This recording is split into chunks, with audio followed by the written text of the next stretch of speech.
인생은 아름다워라는 말 아마 한 번쯤은 들어보셨을 거예요. 그런데 막상 우리가 사는 인생을 돌아보면 그렇게 아름답고 행복하고 즐겁기만 하진 않잖아요. 그럼에도 불구하고 이런 말이 생겨난다는 건 그래도 살면서 무조건 고통스럽고 스트레스만 받는 그런 일들만 있는 건 아니기 때문 아닐까요? 인생은 길고 살아봐야 한다는 말이 있단 말이죠. 그리고 저 또한 살다 보니까 매일매일 제가 생각하는 고통의 연속은 또 아니더라고요. 파란만장한 제 인생 얘기 한번 들어보실래요? 안녕하세요. 저는 올해 70을 바라보는 말 그대로 인생의 황혼기를 준비하고 있는 대한민국의 할머니예요. 제가 이 나이가 되어서 직접 겪었던 일을 회상하고 이야기를 할 수 있다는 것도 참 신기하고 감회가 새롭기도 하네요. 제 나이를 보면 아시겠지만 저는 무려 70년 인생이라는 인생을 살았어요. 그리고 이 길다면 길고 짧다면 짧은 시간 동안 정말 신기하고 특별한 경험을 많이 했죠. 저는 어린 시절부터 그리 순탄한 삶으로 시작을 하진 않았어요. 제가 어린 시절을 보냈던 그 시절이 다 그렇듯이 고만고만한 살림으로 살았던 건 맞지만 적어도 제게는 부모님도 계셨고 남동생도 있었기 때문에 나름 행복하고 평범한 어린 시절을 보냈다고 할 수 있었죠. 적어도 저희 가족에게 불행이 찾아오기 전까지는 말이에요. 그 당시 모두 그랬겠지만 저희 엄마 역시 다소 어린 나이에 결혼을 했던 분이었기에 저와 남동생을 낳았음에도 불구하고 상당히 어리셨어요. 지금 돌이켜 생각해 보면 그 시절 엄마 나이 20대 초반이었더라고요. 요즘이면 말도 안 될 나이에 두 아이의 엄마가 되신 것이었죠. 그래도 엄마는 참 어른스러웠고 저희에 대한 애정이 넘치셨던 분이었어요. 우리 종순이 누구 닮아서 이렇게 예뻐? 종순아, 넌 나중에 커서 엄마처럼 살지 말고 하고 싶은 공부 다 하면서 그렇게 멋지게 살아. 알았지? 왜? 엄마도 엄청 예쁘고 멋져. 나는 엄마처럼 살 거야. 엄마 같은 사람 되는 게 나 꿈인데. 엄마 같은 사람이 뭐가 멋져. 학급에서 반장도 해보고 애들 지휘도 하면서 남자애들하고 있어도 뒤지지 않고 그런 사람이 되어야지. 우리 종순이는 똑똑하잖아. 엄마 닮아서 똑똑한 거지. 난 그래도 엄마 같은 사람 될 거야. 아이고, 우리 딸이 멋지다고 하니까 멋진 엄마 돼야겠네, 그럼. 얼른 들어가서 밥 먹자. 엄마는 늘 제가 당당하게 남자들과 견주어도 절대 물러섬이 없도록 당당하고 똑똑한 사람으로 크길 바랐죠. 저 또한 그런 엄마의 바람처럼 그런 사람이 되고 싶었고요. 그렇게 저는 엄마가 좋았고 엄마와 아빠 모두 다 서로 존중하며 행복했어요. 하지만 그 행복이 셈이 난 건지 얼마 지나지 않아서 산산이 조각이 나고 말았네요. 마치 저를 비웃기라도 하듯 그 일로 인해 저희 집은 말 그대로 풍비박산이 났어요. 바로 저희 집의 기둥처럼 버티고 계시던 아빠가 세상을 떠나게 되시는 사고가 나게 됐거든요. 그 당시 아빠가 당한 사고는 동네에 소문이 날 정도로 정말 큰 사고였기도 하고요. 엄마는 일을 하다가 동네 아주머니들이 엄마를 애타게 부르는 소리에 놀라서 달려나가셨고 그렇게 아빠와 작별 인사 한 번도 하지 못한 채 아빠를 보내야 했어요. 아유, 종순 엄마, 종순 엄마야, 빨리 와. 지금 종순 아빠 난리 났어. 저기 산에서. 네? 무슨 일인데요? 종순 아빠한테 무슨 일 생겼어요? 큰일이 났어요? 산에서 전쟁 포탄 분해한다고 남자들이 다 올라갔는데, 아이, 거기 종순 아빠도 같이 갔다네. 포탄 분해해서 판다고. 근데 그게 터져버렸대. 지금 거기 산 전체가 피바다야, 피바다. 얼른 빨리 가봐. 네? 종순 아빠가요? 세상에 그럴 리가 없어요. 그 당시에는 전쟁이 막 휴전으로 들어간 직후였기 때문에 곳곳에 전쟁 잔해가 많았어요. 그리고 먹고 살기 힘들었던 시기이다 보니까 사람들은 수류탄, 포탄, 그리고 지뢰 등을 분해해서 고철로 판매를 해서 생계 보태려고 하는 분들도 많았죠. 저희 아빠는 그런 걸 전문으로 하는 사람은 아니었지만 당장에 식솔들이 셋이나 되다 보니까 동네 친구들이 포탄을 팔면 쏠쏠하다는 이야기를 듣고 그날따라 하지도 않던 일을 따라 나서게 된 것이었어요. 그리고 하필이면 그날 분해를 하던 포탄이 갑작스럽게 터지게 되었고 아빠는 그 사고로 인해서 순식간에 저희 곁을 떠나시게 된 것이었죠. 그날 역시 평범한 날이었고 아버지는 정말 갑작스럽게 저희 모두에게 인사 한마디 없이 세상을 떠나게 되셨어요. 그 당시 제 나이는 고작 8살이었고 제 동생은 5살이었어요. 그렇게 어린 나이였음에도 불구하고 아빠가 돌아가신 후에 저희 남매는 엄마 눈치를 정말 많이 봤던 것 같아요. 아, 이게 다 뭐야? 누가 청소를 다 해놨어? 가마솥에 밥은 또 누가 해놓은 거야? 엄마, 내가 엄마 힘들까봐 다 해놨어. 나랑 종길이랑 같이 청소도 해놨어. 이거 봐라, 걸레질 다 해놨다. 누가 너희 보고 이런 거 해두라고 했어? 아, 왜 시키지도 않은 짓을 하는 거야? 왜? 집에서 놀고 공부하고 있으면 어련히 할 걸. 왜 이렇게 빨리 철들려고 이러냐고. 나는 엄마가 좋아할 줄 알고 해놓은 건데 이런 거 할 필요 없어. 그냥 너네답게 놀고 뛰어다니고 엄마 오면 좋아하고 그런 거나 하란 말이야. 아빠가 돌아가신 후 엄마가 저희 남매를 버릴까 봐 집안일을 해놓기도 하고 청소도 하면서 엄마가 힘들지 않게 하려고 노력을 했어요. 하지만 그런 저희 행동이 오히려 엄마를 힘들고 속상하게 했는지 엄마는 저희에게 화를 내면서 앞으로는 하지 말라고 하며 울더라고요. 그런 엄마 모습을 보니까 어린 마음에 엄마가 싫어하는 걸 해서 오히려 엄마가 도망가게 만든 건 아닐까 하는 생각을 하며 불안해했었어요. 아버지가 세상을 떠난 후 엄마는 말수가 눈에 띄게 줄었어요. 웃는 일도 거의 없었고요. 그래서 엄마에게 말을 걸기도 하고 괜히 사고를 치면서 엄마가 저에게 화라도 내면서 뭐라고 할 수 있도록 사고를 정말 많이 쳤던 것 같아요. 하지만 그런 제 노력에도 불구하고 늘 불안하며 걱정했던 일은 결국 실제로 일어났고 엄마는 어느 날 갑자기 동생과 저를 친할머니에게 맡긴 채로 그대로 떠나버리셨어요. 엄마가 저희를 친할머니에게 맡기는 날 저는 직감적으로 저희를 버린다는 걸 느꼈어요. 그래서 엄마 치마를 잡으면서 빌면서 버리지 말라고 울며 불며 매달렸죠. 엄마, 갑자기 왜 친할머니한테 데려다 줘? 엄마 어디 가? 엄마 잠깐 어디 갈 거야. 엄마 올 때까지 친할머니 말 잘 듣고 있어야 해. 알았어? 어디 가는데? 엄마 나랑 종길이 두고 도망가려고 하지. 어? 엄마 나 버리지 마. 내가 청소도 더 잘하고 밥도 더 잘해놓을게. 그러니까 엄마 가지 마. 어? 아우 얘가 왜 이래. 엄마가 너 그런 거나 하라고 보내는 줄 알아? 앞으로도 그런 건 하지 마. 알았어? 제가 아무리 울며 매달려도 엄마는 냉정했어요. 하지만 그 엄마의 그 딸이라는 말이 있듯 저는 엄마를 포기하지 않는 마음으로 친할머니 댁에 맡긴 후에 떠나가는 엄마를 따라 전력 질주를 해 또다시 매달렸죠. 울며 불며 가지 말라고 하자 엄마는 잠시 고개를 돌려 눈물을 훔치시더니 다시 제 쪽을 돌아보며 정색을 하고 단호하게 이야기를 하셨어요. 김종순, 애같이 이러지 마. 정신 똑바로 차려. 엄마가 지금 니네를 떠나야 너랑 종길이랑 편하게 살아. 엄마 지금 원망해도 어쩔 수 없어. 알았어? 이제 엄마 없으면 네가 엄마야. 종길이 잘 챙겨. 엄마 다시 올 때까지. 그렇게 엄마를 보낸 후 저는 엄마를 원망하기도 하고 엄마가 저에게 한 마지막 말이 도대체 뭘 의미하는지도 알지 못한 채 그리워하며 하루하루를 지낼 수밖에 없었어요. 그렇게 제 나이가 18살이 되던 해 친할머니는 자연스럽게 저를 시집 보낼 궁리를 하시더라고요. 저는 그런 친할머니에게 결혼을 하고 싶지 않다고 이야기를 했어요. 할머니, 저 아직 18살밖에 안 됐고 결혼하고 싶지 않아요. 제가 집안일도 더 잘하고 애들도 잘 챙길게요. 네? 이렇게 팔려가듯이 시집가고 싶지가 않아요. 얘가 또 배부른 소리하고 앉아있네. 아니 지금은 일손이 필요한 게 아니라 밥 먹고 살 궁리가 먼저다. 네 동생 학교도 보내고 먹여야 하지 않겠어? 그럼 네가 시집을 가야지. 아 그래야 해.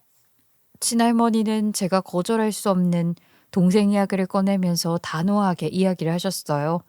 제가 시집을 가야 밥 먹을 여유가 생기고 식솔도 줄어드니 동생이 학교 다니고 지낼 수 있다고 말을 하셨죠. 그 이야기를 들으니까 저는 더는 시집가고 싶지 않다고 말할 수가 없었어요. 제 동생은 저처럼 살지 않기를 바라기도 했거든요.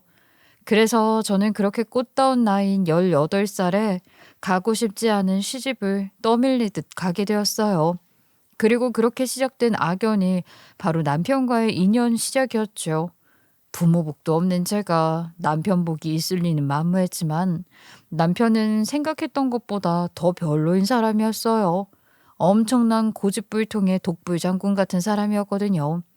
처음 만났을 때부터 퉁명스러웠고 저를 하대하는 모습이 정말 싫었지만 달리 제가 할 수 있는 선택은 없었죠.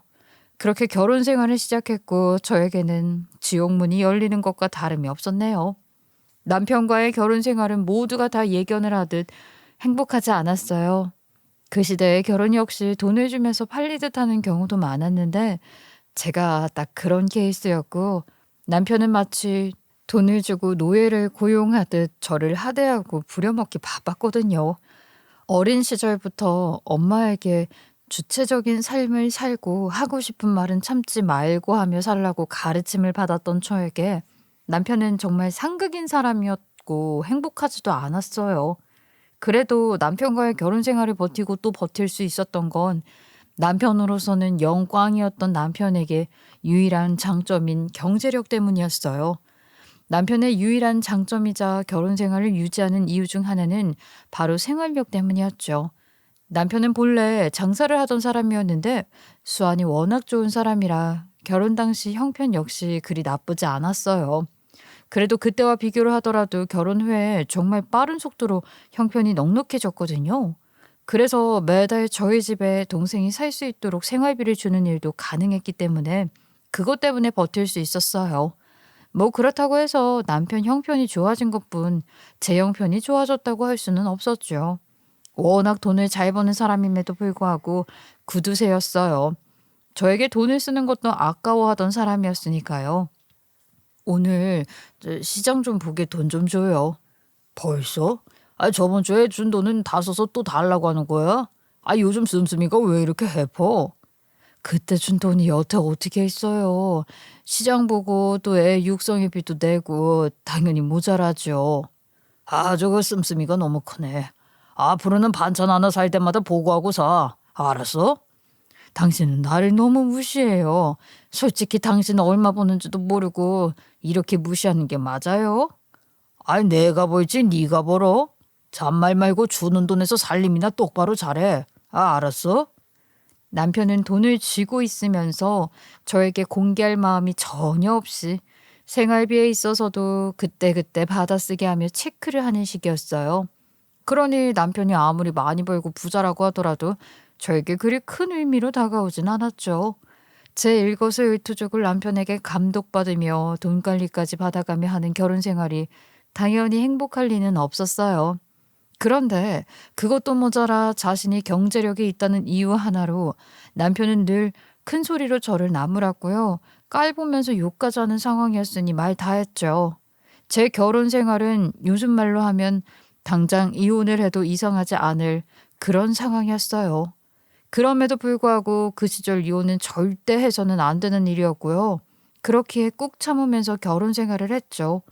그래도 제가 버틸 수 있는 유일한 힘은 바로 제 분신 같은 딸 때문이었어요. 남편과 결혼 후 곧바로 아이를 임신했고 그로 인해 눈에 넣어도 아프지 않을 딸아이를 하나 얻었거든요. 아이를 낳고 보니까 엄마의 빈자리는 더 크게 느껴질 수밖에 없었고요. 그래서 엄마를 더 원망하고 미워하면서 동시에 그리워했던 것도 사실이에요.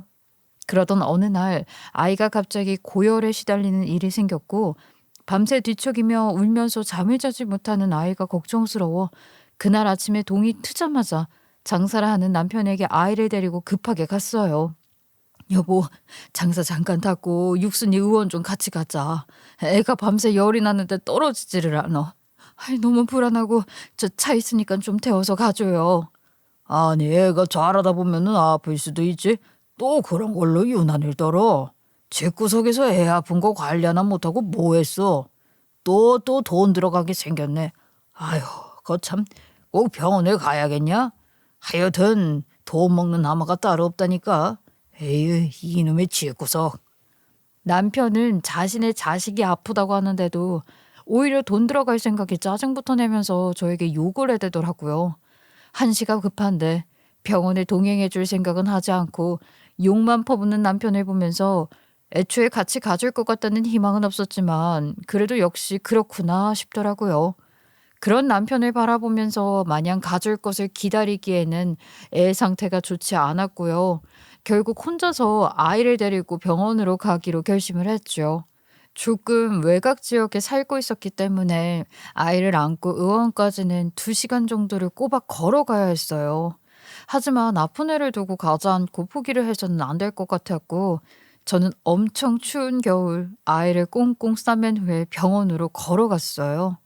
아직도 그렇게 하염없이 아침부터 아이를 위해 걸었던 그 길이 잊혀지지 않을 정도니까요. 2시간을 내리 쉬지도 않고 걸어서 도착을 한 의원에서는 아이는 홍역이라고 판정을 받았어요. 조금 더 빨리 왔으면 좋았을걸. 애가 열이 난 지 너무 오래됐네요. 다 나을 수는 있겠지만 열로 인해서 조금 불편해질 수 있을 것 같습니다. 선생님, 애 생명엔 지장이 없는 거죠? 그런 거죠? 못난 엄마 만나서 애만 고생하네요. 감사합니다.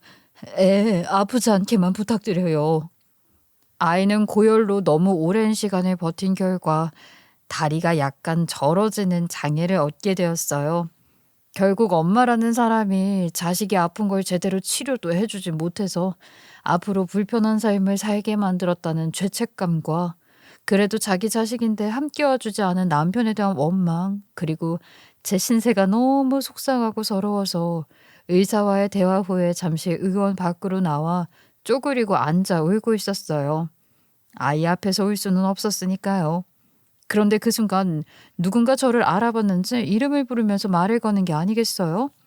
평소 이렇게 먼 시내는 나오지도 않아봤고 그 흔한 동네 주민들과 친하게 지내지도 않았기 때문에 저를 안다고 아는 체 하는 사람이 있는 건 매우 생소한 일이기도 했어요. 그렇기에 당연히 나를 부르는 게 아니겠지 하는 마음으로 신경 쓰지 않은 채 쪼그리고 앉았죠.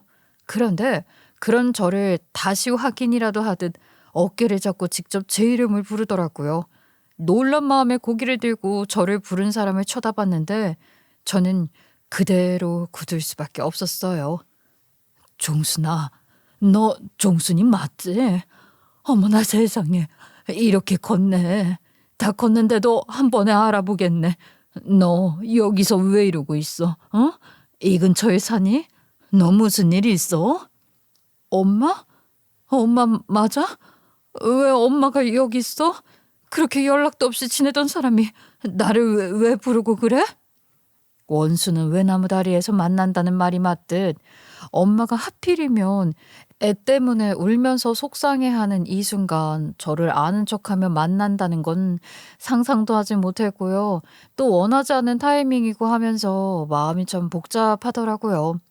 엄마는 제 질문에는 답도 하지 않은 채 서럽게 울고 있는 저를 일으켜 세우면서 자초지종을 묻기에 바빴어요. 저는 그런 엄마의 성화에 잠시 그리웠던 엄마를 쳐다보며 울며 안기고 싶다는 생각을 했지만 이내 표정을 고쳐먹고 난 후에 냉랭하게 말했어요. 묻는 말에 답도 안 하는 거 보니까 여전하네. 사람 잘못 보셨어요. 저는 엄마가 없습니다. 그렇게 냉정하게 말하지 마라, 종순아. 시집 갔다고 하더니 이렇게 살고 있는 거야? 여기 근처에 살아? 마치 어제도 저를 봤다는 듯 친절하게 이야기를 하는 엄마의 행동이 어이가 없어서 바라봤고 더 말을 섞고 싶지 않은 마음에 그대로 의원으로 다시 들어갔어요. 엄마랑 나눌 이야기도 없을 뿐만 아니라 엄마와 이야기를 하면 그 긴 세월의 원망들이 이렇게 쉽게 눈 녹듯 사라질 것 같은 마음이 들었거든요. 엄마의 물음에 어떠한 대답도 하지 않은 채 냉정하게 돌아섰는데 엄마는 그런 제 뒤통수에 대고 이야기를 하더라고요. 그래, 바쁜가 보구나. 일단은 가. 또 보자. 네가 이 근방에 살고 있다는 거 알았으니 됐어. 엄마는 그걸로 됐어. 엄마의 마지막 말을 무시하고 돌아서려고 하던 저는 어이가 없고 화가 나는 마음에 문을 열다 말고 다시 나와서 엄마에게 이야기를 쏘아대듯 말했어요. 뭐? 그렇게 버리고 갈 땐 언제고? 또 보자고? 우리가 볼 사이야? 다시는 어디서 봐도 아는 척도 하지 마. 오늘 재수가 없으려니 정말 별일을 다 겪는다. 퇴! 저는 마음에도 없는 악담을 퍼부으면서 돌아서 의원으로 들어왔어요. 당장 아이가 저로 인해서 장애가 생길 수 있기도 하고 겉으로 보기엔 좋은 집에 시집을 갔다고 생각하겠지만 실은 이렇게밖에 못 사는 제 모습이 초라해 죽겠는데 날 이렇게 만든 장본인인 버린 엄마까지 아무렇지도 않게 나를 아는 척하며 이야기를 하니까 다들 내가 웃음나 싶은 마음이 들기도 하고 내 인생이 참 후회스럽고 속이 상하더라고요. 그래서 눈물이 더 멈추지 않았던 것 같아요. 그렇게 저는 엄마와의 짧은 만남을 뒤로한 채 아이를 데리고 다시 집으로 돌아와 아픈 아이가 회복될 때까지 간병을 하며 하루하루를 지냈어요. 제 인생은 늘 그렇듯 늘 똑같았고 쳇바퀴가 돌아가듯 그렇게 살았죠. 그러던 어느 날 참고 또 참으며 견디며 살던 제 인생에도 큰 결단을 내려야 할 만한 사건이 발생을 하게 됐어요. 그건 바로 남편과의 문제였는데요. 남편은 술만 마시고 들어오면 그렇게 손찌검을 해대는 사람이었어요. 그래도 한 가지 다행인 점은 아이에게는 아직 손찌검을 하지 않았다는 것이죠. 하지만 남편의 폭력은 하루가 다르게 그 범위가 넓어졌고 심해진다는 말이 맞듯 폭언과 폭력은 하루가 다르게 늘었고 견디기 어려운 수준까지 이른 시점이었어요. 그러던 어느 날 집으로 귀가를 하던 남편 옆에 어떤 젊은 여자 하나가 있더라고요. 손님이랑 같이 왔어요? 누구예요? 앞으로 같이 지낼 사람이야. 둘이 그 언니 동생 하면서 지내. 함부로 하지 말고. 알았어? 남편의 말을 들은 순간 저는 정말 순간적으로 불길한 예감이 들었고요. 그 예감은 틀리지가 않았어요. 전 다소 불쾌하고 공격적인 어투로 남편의 말에 되물었어요. 그게 무슨 말이에요? 아니 누군데 이 집에서 같이 살고 언니 동생까지 하라는 거야? 당신 누구야? 왜 이렇게 또 목소리를 높여? 감히? 윤숙이 동생 같은 사람이야.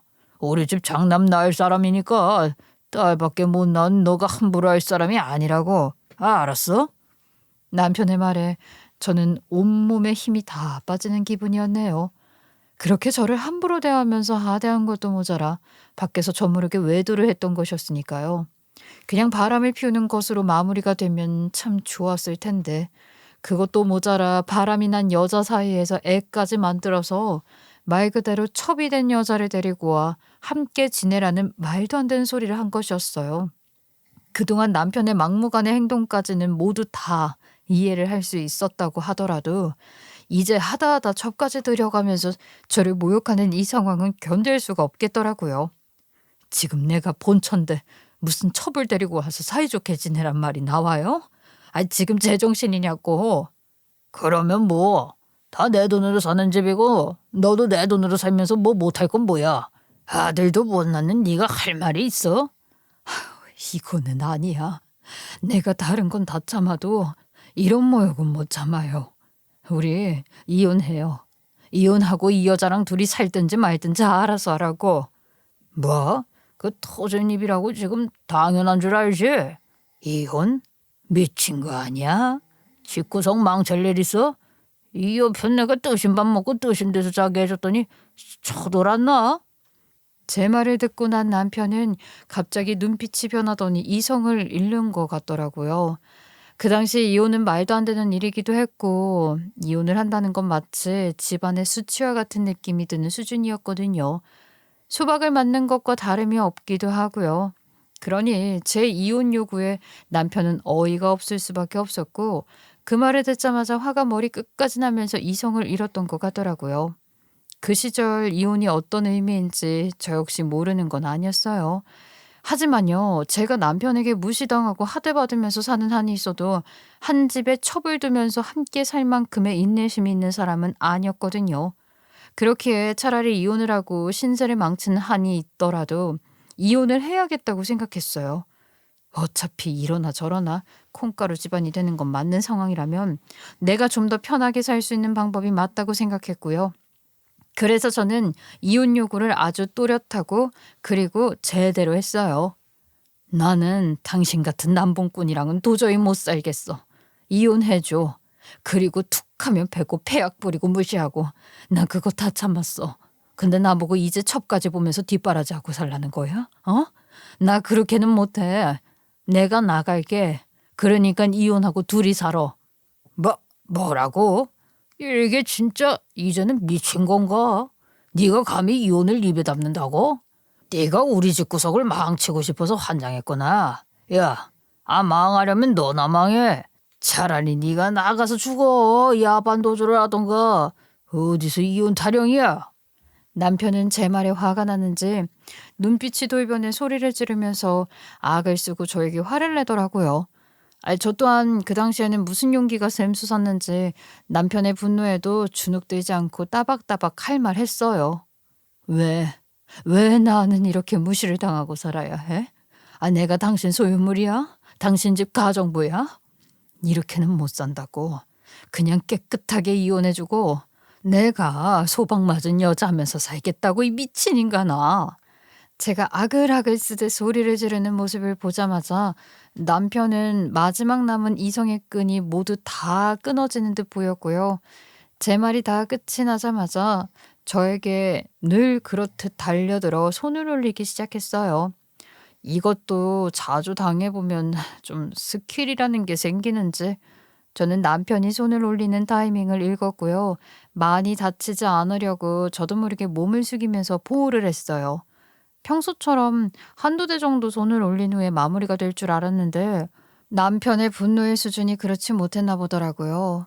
화가 풀리지 않은지 분을 풀려는지 정말 무자비하게 저를 공격하더라고요. 저도 모르게 살아야겠다는 생각뿐이었고요. 몸을 좀 더 공처럼 말면서 남편을 막았어요. 그리고 그 와중에도 작은 방에서 이 상황을 모두 다 지켜보고 있을 딸아이가 걱정스럽더라고요.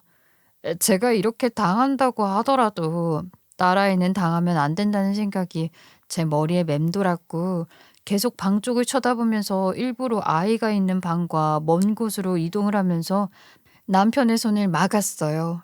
혹시 이런 상황에서 아이가 놀라 울거나 소리를 내면 불똥이 아이에게 튀면서 아이까지 위험해질까 걱정스럽거든요.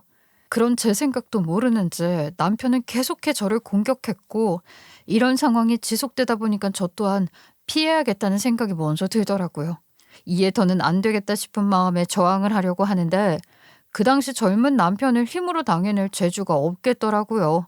상황이 심각해지니 그저 바라만 보면서 보던 첩이라는 여자가 자진해서 움직이더군요. 오빠 그만해요. 이러다 정말 사람 잡겠어. 왜 이렇게 화를 내? 응? 말로 해 말로. 나 애 태교에도 안 좋아. 응? 하지 마. 아니지 말 같지도 않은 소리를 하니까 정신 차리게 해주려고 그런 거지. 놀랐어 우리 애기? 네가 그만하라고 하면 그만해야지. 괜찮아. 정말 황당하고 어이가 없게도 제 말에는 화만 내도 단 한 번에 들어준 적도 없던 남편인데 첩이라는 여자가 남편을 말리며 태교에 안 좋은 것 같으니 하지 말라는 말은 즉각적으로 듣더라고요. 멈추라고 아무리 애원을 해도 멈추지 않던 손이 첩이라는 여자의 한마디에 멈추더라고요. 그 모습을 보니 황당하기도 하면서 그동안 열심히 맞추며 살아온 보람이 없다는 생각을 하게 됐어요. 무엇보다 이렇게 누구는 말 한마디도 잘 듣고 누구는 이런 상황에 놓이게 된다는 것이 참 속상하고 비참하더라고요. 하지만 저 역시 가만히 앉아서 그 모습을 바라며 신세한탄만 하고 있을 시간이 없었어요. 지금 이 상황을 벗어나야 하는 건 분명했고 그렇다면 그 타이밍은 누가 봐도 지금이었거든요. 남편과 첩이라는 여자가 대화를 하고 남편의 관심이 그 여자에게 쏠리는 그 순간 저는 조금씩 몸을 아이가 있는 방 쪽으로 옮겼어요. 혼자 도망갈 순 없고 방에 있는 딸을 데리고 집을 뛰쳐나와야 하니까요. 엄마는 대단하다는 말이 왜 나왔는지 알 수 있듯 전 그 상황에서도 초인적인 힘으로 아이를 방에서 꺼내 안았고 그대로 전력 질주를 해 집에서 도망을 나왔습니다. 온몸이 상처투성이로 너덜너덜해진 모습을 보자 딸아이는 울면서 뛰는 도중에 저에게 이런 말을 하더라고요. 엄마 왜 이렇게 됐어? 많이 아파?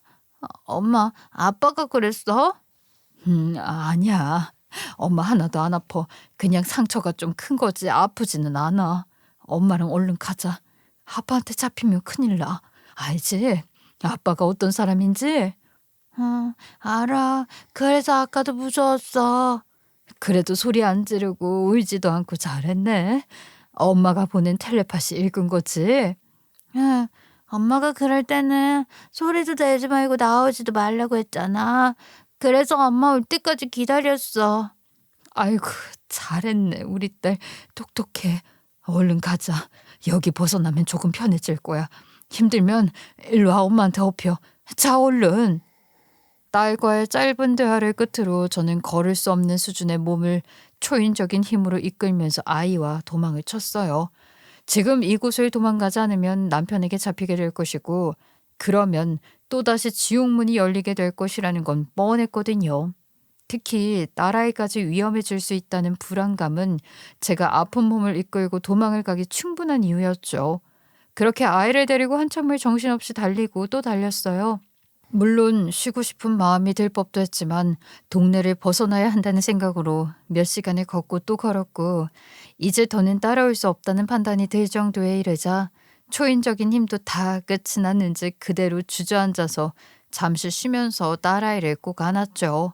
아이는 제 등에 업혀 따라하던 중 무서우며 울다가 지쳐 잠이 들었고 전 맞다가 도망을 나던지라 긴장이 다 풀리게 되면서 더는 쓸 힘이 없었던 것 같더라고요.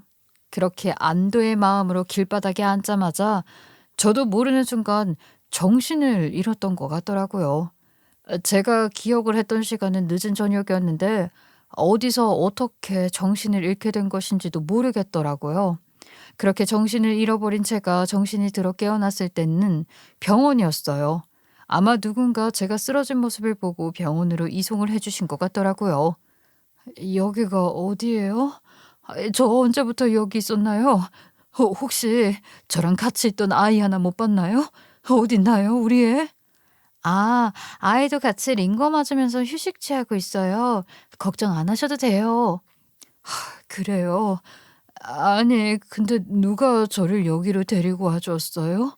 저 이런 거 안 맞아도 되거든요. 혹시 이 링거 좀 빼주실 수 있으실까요? 제가 지금 급한 일이 있어서. 이거 다 맞고 가셔야 해요. 지금 상태 너무 안 좋으시고요. 바쁘세요? 그래도 이거 맞고 가시는 게. 괜찮아요. 저는 집에 가야 돼서. 이것 좀 빼주세요. 그 뭐가 이렇게 많이 꽂혀 있나요? 제가 요청한 것도 아닌데 이렇게 많이 넣어주시면. 일어나자마자 찾은 건 딸아이의 안전이었고 안전하게 링거를 맞고 있다는 사실을 확인하자마자 다음으로 걱정되는 건 병원비였어요.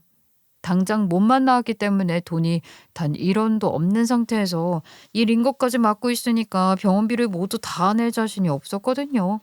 이에 저는 당황스러운 듯 간호사에게 지금 맞고 있는 링거를 모두 다 제거해 줄 것을 요구하면서 지금 당장 집으로 가겠다며 소란을 피웠어요. 그런 저를 간호사는 다 맞고 이동을 하셔야 한다면서 말리고 있었고요. 이렇게 두 사람이 실갱이를 하게 되면서 결국 소란 아닌 소란이 생겼고 그렇게 시선이 몰리게 된 상황이 본의 아니게 생기게 됐죠. 아무리 그렇다고 하더라도 제 속사정은 전혀 모른 채 상태가 안 좋아 치료를 모두 받고 가라는 이야기를 하는 간호사와 실랑이를 하자 주변에 있던 한 의사가 다가와서 저를 알아본다는 듯한 표정으로 이야기를 하더라고요. 저는 처음 보는 사람이었는데 말이죠. 전 생전 초면인 의사가 말을 걸어오는 모습이 다소 어색해서 그저 바라보며 쳐다보고만 있었어요. 왜 일어나세요? 링거 다 맞고 가세요. 아니, 아니다. 왜 응급실에 계시지? 네? 저 이거 안 맞고 가도 돼요. 정말로요. 아니, 다 맞으셔야죠. 그 병원장님 따님분 맞으시죠? 어디서 이렇게 많이 다치신 겁니까? 저 김 간호사, 이분 위에 1인실 아니다. VIP실이 있는지 한번 찾아보고 올려드려. 예? 아니요, 아니요. 저 그럴 돈도 없어요. 저 사람 잘못 보셨어요. 저는 병원장님 딸도 아니고 연고도 없어요. 사람 잘못 보신 것 같아요. 저는 괜찮아서 이만 가보려고요. 이거 좀 빼주세요. 의사가 저를 병원장님 딸이라고 칭하면서 말도 안 되게 비싼 병실까지 연계를 해 주려고 하자 저는 당황스러움에 사람을 잘못 봤다고, 그런 사람의 딸도 아니거니와 그런 해명을 하면서 절대 빼주지 않는 링거를 제가 직접 강제로 뽑으려 하면서 일어났어요. 제가 링거를 강제로 빼려고 하자 의사는 그런 제 손을 살짝 잡으면서 제지를 하더니 이야기를 계속하시더라고요. 아유, 이거 이렇게 막 빼시면 감염되세요. 아니, 아닌데. 제가 잘못 본 게 아니거든요. 아까 사모님이 직접 모시고 온 분이신데 누구냐고 하니 따님이라고 했는데요, 뭘. 네? 아니에요. 저는 그런 엄마가 없고. 아무튼 전 아니에요. 이거 빼주시고 저희 딸 어디 있어요? 저 얼른 가야 될 것 같아요. 진짜 제발 이것 좀 빼주세요. 의사는 계속해서 제가 알아듣지 못할 이야기를 계속하면서 저를 막아섰고요. 전 말도 안 되는 소리 하지 말라는 식으로 오해를 풀어주면서 링거를 뽑고 아이를 데리러 가려고 실갱이를 했어요. 결국 의사도 제 의지를 이기지 못해 링거를 빼줬고 드디어 풀려나면서 밖으로 나갈 수 있게 된 순간 뒤에서 병원장이라는 사람이 걸어 나오더라고요. 딱 봐도 저는 처음 본 사람이었기 때문에 속으로 그럼 그렇지. 아이, 저 사람을 본 적이 없는데 무슨 내가 저 사람 딸이라는 거야? 라는 말을 하면서 일어나서 지나가려고 했어요. 그런데 그 병원장이 걸어서 향하는 곳이 바로 저에게 오는 것이더라고요. 그리고 그 옆에서는 제 눈을 의심할 만한 사람이 세상 걱정스러운 표정을 하면서 다가오고 있었고요. 그건 바로 저희 엄마였습니다. 도대체 어떻게 하면 사람이 이런 상태가 돼서 병원에 올 수 있나? 당신 딸이 이렇게 지내는 줄 알고 있으면서도 그냥 뒀단 말이야. 이게 말이 돼. 애도 있다면서. 그러게요. 내가 이렇게 살라고 두고 온 게 아닌데 정말 이게 다 무슨 일인지. 저는 엄마의 모습을 보면서 당황스럽기도 하고 도대체 무슨 일인가 싶어 상황 판단이 전혀 되지 않는 상황 속에서 병원장이라는 분이 먼저 입을 열었고요. 엄마는 그 말에 답을 하면서 눈물을 흘리는 게 아니겠어요? 이게 다 무슨 상황인가 싶었고 당황스러움에 엄마를 바라보며 황당하다는 표정을 지었는데요. 그 표정을 읽었는지 엄마는 이내 저에게 다가오더니 이야기를 하셨어요. 무슨 상황인지 궁금한 거 알아. 근데 지금 네 상태가 더 심각하잖니. 일단 치료받고 내가 어떻게 된 일인지는 차근차근 이야기해 줄게. 네가 나 싫은 것도 안다. 일단 치료하고 미워하라고. 응? 엄마의 말에 일단 마음을 가라앉히고 링거를 맞으며 치료를 했고 그 후 조금은 상황이 나아지자 엄마는 모든 사실을 다 이야기해 줬어요. 결론부터 이야기를 하자면 엄마가 저희 남매를 뿌리치면서 재혼 자리로 갔던 곳이 바로 지금 저를 치료해 주고 있는 이 병원의 병원장이었다고 하더라고요.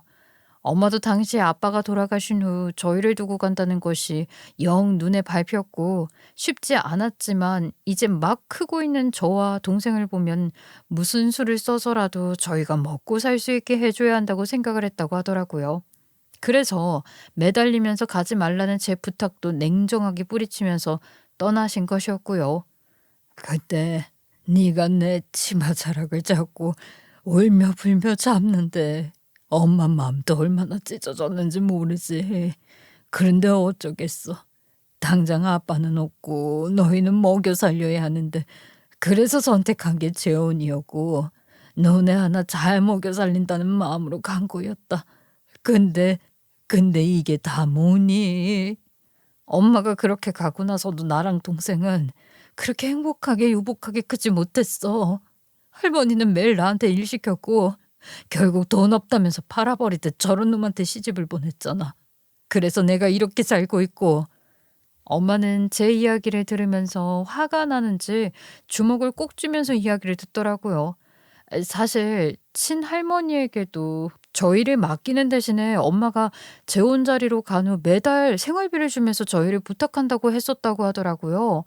그게 아니었다면 저희를 두고 갈 이유가 전혀 없었는데 엄마 생각대로 저희가 잘 크지 못했다는 걸 들으니 가슴이 미어지고 화가 나는 것 같았어요. 당시 상당히 어렸던 엄마는 조금은 나이 차이가 나던 병원장님과 결혼을 하게 되었고, 병원장님 역시 엄마가 재혼 자리로 오셨다는 건 알고 있었다고 하더라고요. 처음부터 모든 이야기를 다 털어놓고 아이들을 키울 수 있게 해준다면 평생 아내로 살겠다는 이야기를 하셨고요. 그 대신 살면서 저희 남매에게 문제가 생기게 된다면, 그것도 도와줘야 할 기회가 생긴다면 꼭 한번 도와줄 것을 부탁했다고 하고요. 그런데 내가 다 준비를 했는데 그 후로 네가 시집을 가버렸다는 거야. 뭘 하고 사는지 어디로 시집을 갔는지도 말도 해주지 않았으니 내가 얼마나 답답했겠니. 찾고 싶었는데 찾기도 쉽지 않고. 그런데 그날 널 우연히 본 거야.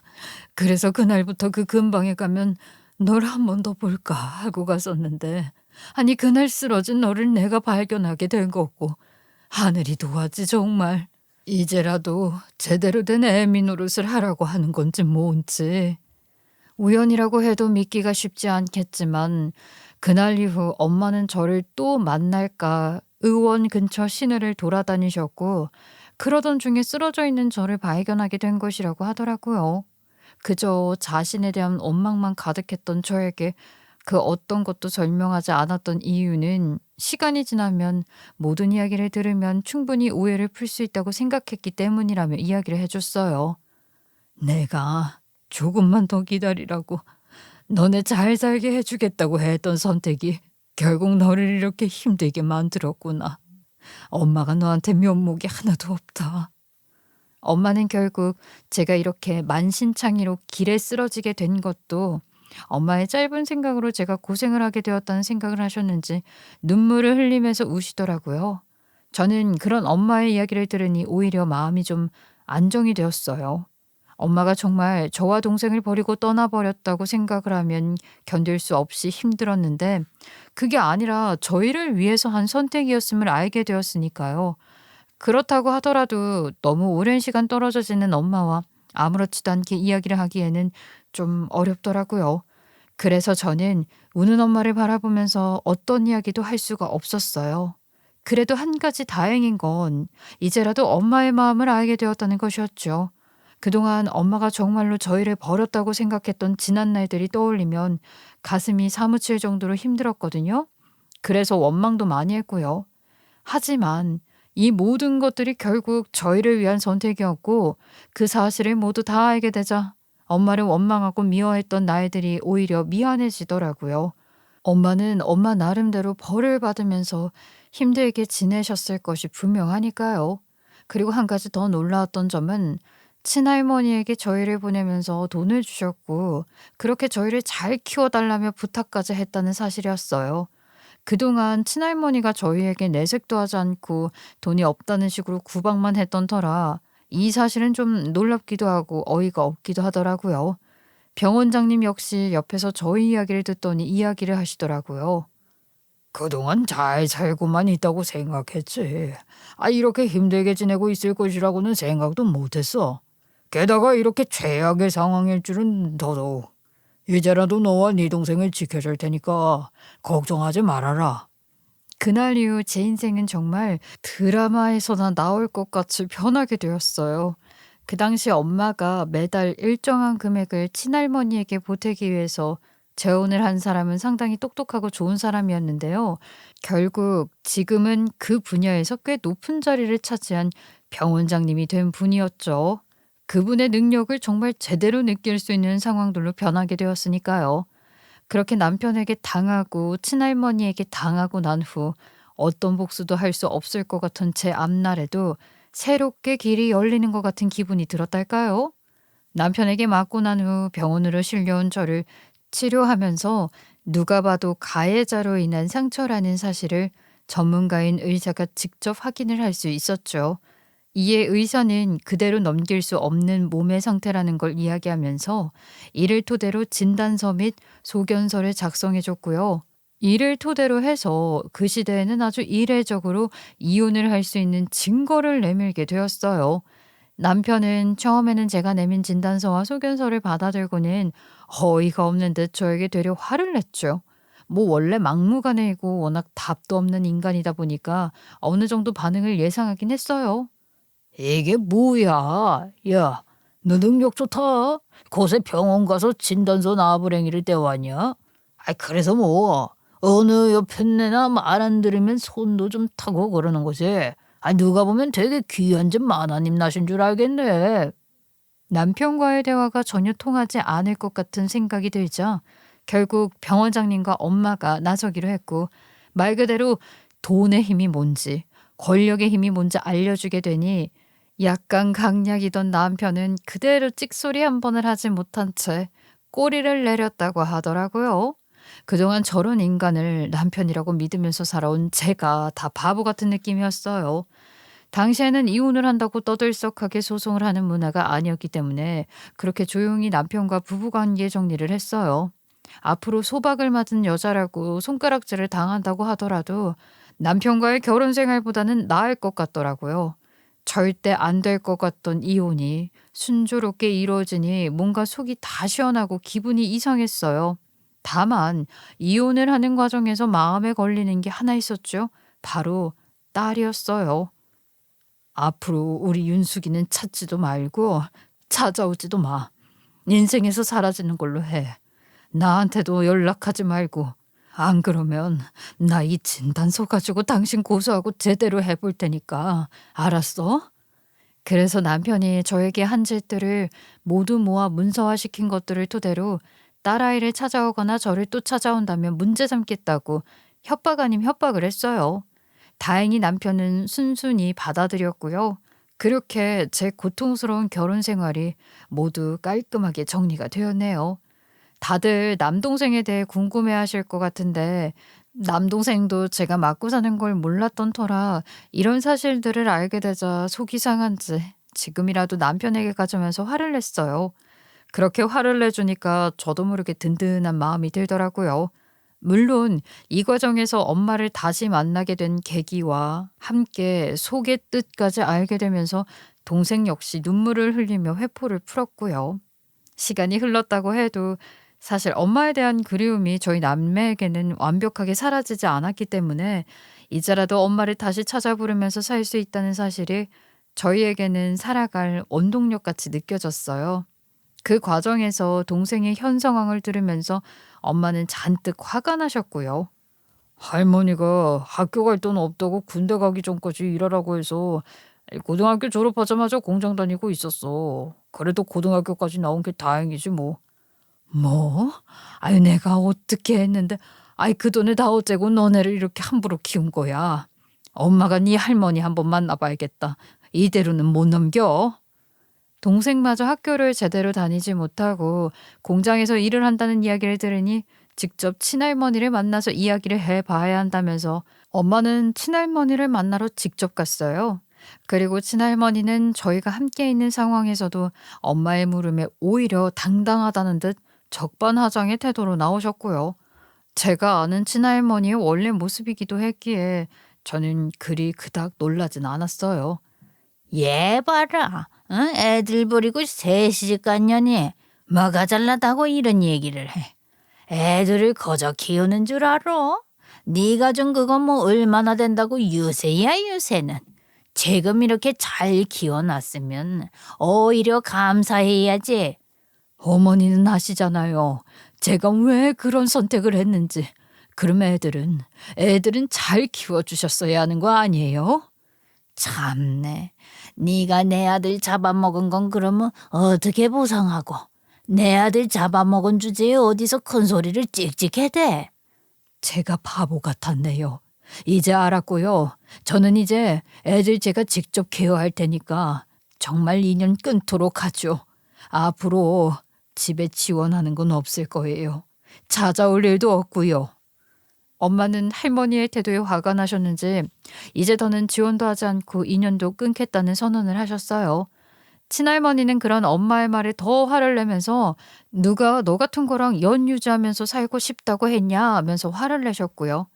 그렇게 저희 역시 조금씩 친할머니와 연락이 뜸해지기 시작했고 저희 세 가족은 친할머니와 연을 완전히 끊게 되었어요.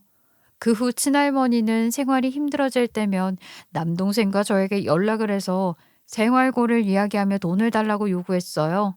하지만 이제는 연민도 느껴지지 않았던 상황이기 때문에 절대로 동요하지는 않았죠. 전 남편은 그날 이후 첩과 살림을 차리며 살았다는 것 같더라고요. 하지만 인간은 절대 안 변한다고, 전 남편의 남봉꾼 기질은 변하지 않았고 그런 본 모습을 알게 된 그 첩 또한 전 남편을 버린 것 같더라고요. 저와는 상관이 없다고 생각하며 살았는데 50살이 다 된 나이에 다시 연락이 한 번 오더라고요. 어우, 그 목소리만 들어도 소름이 돋는 터라 받아줄 리 없었고요. 그렇게 초라하게 늙어가겠죠? 제 알 바 아니니까요. 다만 딸아이의 마음이 좀 신경이 쓰였는데요. 다행히 아이는 아빠에 대한 기억은 무섭기만 하고 평생 보고 싶지 않아 라는 답을 저에게 해줬어요. 모든 것들이 다 평화로워진 시점에 엄마와 차를 마시면서 이야기를 했죠. 엄마, 나는 평생 고생만 하고 살 줄 알았어. 근데 인생 참 신기하지? 끝날 때쯤 돼서야 복이 찾아온 것 같아. 그러게. 내 인생에도 이렇게 행복한 순간이 있을 줄 누가 알았니? 그렇게 엄마를 보고 연락하고 함께 밥도 먹으면서 저는 행복한 삶을 살았고, 이제 제가 오히려 삶을 정리할 나이에 이르렀네요. 제 딸의 결혼, 그리고 손자, 손주를 볼 나이가 되었고요.